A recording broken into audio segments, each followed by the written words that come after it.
I'm Judy Stuffel. I am the manager of the income area. So for those of you who are responding to the financial stability RFP, I would be the face of the person that you'd be speaking with by phone or if we need to meet in person.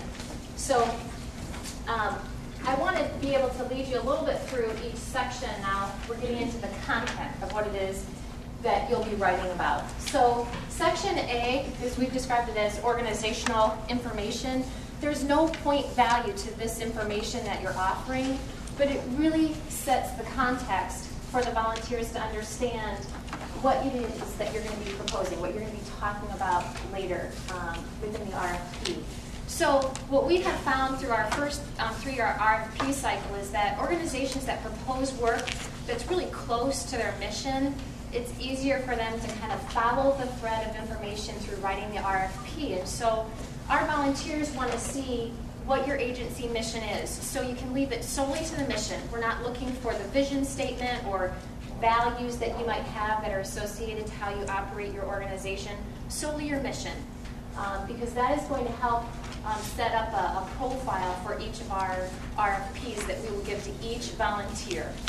One of the things that Leslie mentioned is that not all volunteers are going to be reviewing every single RFP, but all of the volunteers will receive a profile that we create for them so that they have an understanding for the work that's being proposed in general. So the agency mission statement is one of those pieces that will be in the profile.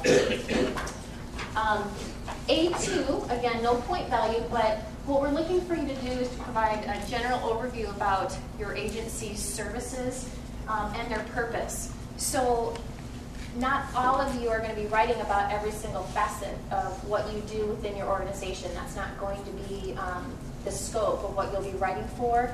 But again, it helps give some breadth for the volunteers to understand what's the scope of the organization. So here again, you're talking kind of big picture, here are the things that our organization does, and then as we move through the RFP, then you're starting to funnel and talk specifically about the strategy that you're proposing.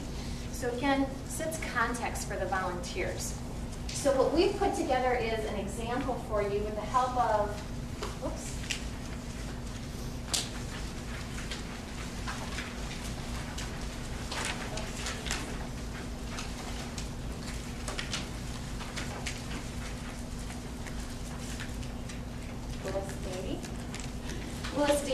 Helped put together an example because we want to offer some reference for you to have a feel for what we're looking for in each of the sections if we possibly can. So Willis Dady provides kind of a sense that there's 3 categories of work that they do within their organization. They're an organization that provides emergency shelter to individuals, but they do prevention outreach services. They have their direct shelter services as well as access to support services, so follow-up care to individuals as they're exiting shelter and post-shelter.